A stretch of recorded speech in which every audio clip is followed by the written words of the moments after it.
Alessandro the Jaguar strutted triumphantly into the team's clubhouse, brandishing an ornate envelope with gold lettering like a prized trophy.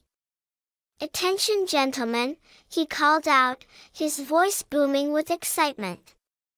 "We have just been invited to compete in the international cricket tournament. This is our chance to make our mark on the world stage." The room erupted into a cacophony of cheers and whistles as Alessandro's teammates gathered around him, eager to get a glimpse of the prestigious invitation. Arpit Bomb the magician snatched the envelope from Alessandro's hands and read it aloud, his eyes widening with each word. "By the beard of Zeus, this is the real deal," he exclaimed, passing the invitation to James the Bulldog Baxter. The seasoned British cricketer examined it carefully, his initial skepticism giving way to grudging acceptance. "All right, lads," James said, clearing his throat. "Let's discuss the pros and cons of participating in this tournament. We need to weigh our options before we commit to anything." A spirited debate ensued, with each team member offering their thoughts and opinions. Jack the Kangaroo Thompson enthusiastically supported the idea, bouncing around the room with boundless energy. "Come on, mates. Think of the adventure. The thrill of competing against the best club in the world." He argued, his infectious enthusiasm bolstering the spirits of his teammates. Biddy Baz, however, remained unconvinced. "Our training has not been up to par lately," he pointed out, his stoic demeanor in stark contrast to Jack's exuberance. "Are we truly prepared to take on such formidable opponents?" "But that's where I come in," Alessandro chimed in, his confidence unwavering. He began to strum his trusty ukulele, the cheerful melody a testament to his unwavering spirit. "With my unorthodox tactics and charm, we'll dazzle them all. The world will remember the name Alessandro the Jaguar." "Your eccentricities may indeed give us an edge," Arpit Bomb mused, rubbing his chin. "But Wilhelm Wolfisch Legelstein Hassenbergerdorf, aka the Saboteur, will be there as well. We must be prepared for his underhanded tactics." "Leave that conniving weasel to me," Alessandro declared, his eyes narrowing with resolve. "I'll outwit him at every turn." As the team continued to debate their options, Sun Ting Wong aka the Dragon silently observed from the sidelines. He could see the potential in Alessandro's unorthodoxy but was hesitant to put his faith in such a wild card. "Perhaps we should focus on our own strengths," he suggested, his voice measured and calm. "If we play to the best of our abilities, we have a chance at victory." "Spoken like a true dragon, Sun Ting Wong," Alessandro said, nodding in agreement. "Together, we will show the world what this team is capable of." The room fell silent as each member considered their chances of winning the tournament. It was a daunting prospect, but ultimately, the allure of international recognition and the thrill of competition proved too enticing to resist. "All right, lads," James said, clapping his hands together. "Let's do it. Let's take on the world and show them what we're made of." "Here, here!" the team roared in unison, their spirits lifted by the prospect of the grand adventure that awaited them. The Jaguar stood in the bustling streets of Shanghai, his eyes scanning the vibrant market stalls and colorful shops with a sense of urgency. He had one mission: to find extra virgin olive oil for his kid-sized bat before the international cricket tournament commenced. The fate of his performance hinged on it.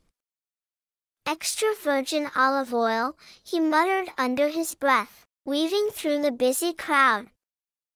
Where in the world would they sell it here? As he pondered, an idea struck him like a well-aimed cricket ball. Of course. The Italian consulate in Shanghai's French Quarter would surely have some. With renewed determination, he raced through the city, his almost human leather shoes leaving a trail of dust in his wake. The Italian consulate was an imposing edifice. Marble columns and triangular archways give the impression of an ancient temple. Two green, white, and red flags fly above the archway. The consulate's exterior was made entirely of marble, so white it shone like snow in the sunlight. A pair of marble lions flanked the entrance, their wings outstretched and heads bowed with regality. Upon arriving, Alessandro marched straight up to the front desk, his chest puffed out with purpose.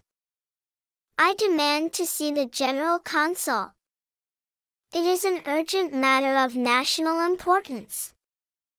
"Signore, please calm down," the receptionist said, her eyes wide with surprise.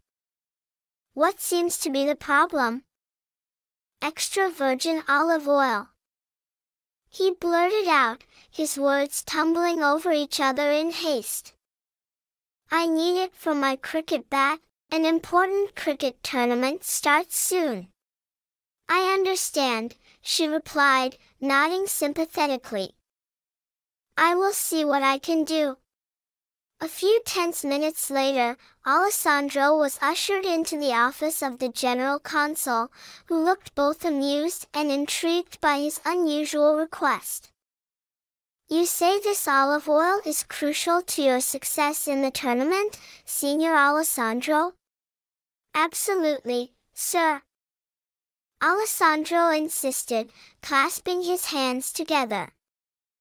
"My cricket bat must be imbued with the finesse and charm of the Mediterranean. Only then can I play at my best. And it must be extra virgin olive oil from the shores of Garda Lake. Nothing different would do." "Very well," the general consul said with a chuckle. "I shall see that you get your Garda Lake extra virgin olive oil, and in return, I expect nothing less than victory for Italy." "Thank you, sir," Alessandro exclaimed, his face beaming with gratitude. "I will do my best." Meanwhile, the rest of the team was hard at work preparing for the tournament. Under James the Bulldog Baxter's watchful eye, they engaged in intense training sessions, pushing their distorted bodies to the limit as they honed their skills. "Focus, gentlemen!" James barked as Arbit Bomb and Jack the Kangaroo Thompson practiced their batting and bowling techniques. "We must be in top form if we are to stand a chance against our opponents." As sweat poured down their faces, the team also studied their rivals' playing styles, devising strategic game plans. Biddy Baz the Wall took meticulous notes, his stoic demeanor never faltering under pressure. "All right," James said after an exhausting day of practice. "Let's call it a night. We've made good progress, but there's still much to be done."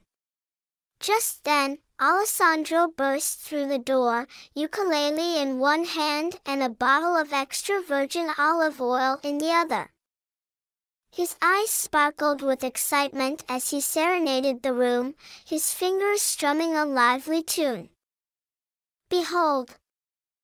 I have found the elixir of success," he announced, holding the bottle of Garda Lake extra virgin olive oil aloft like a prized trophy. "Now, let us celebrate our impending victory with song and dance." The team couldn't help but laugh at Alessandro's antics, their spirits lifted by his infectious energy.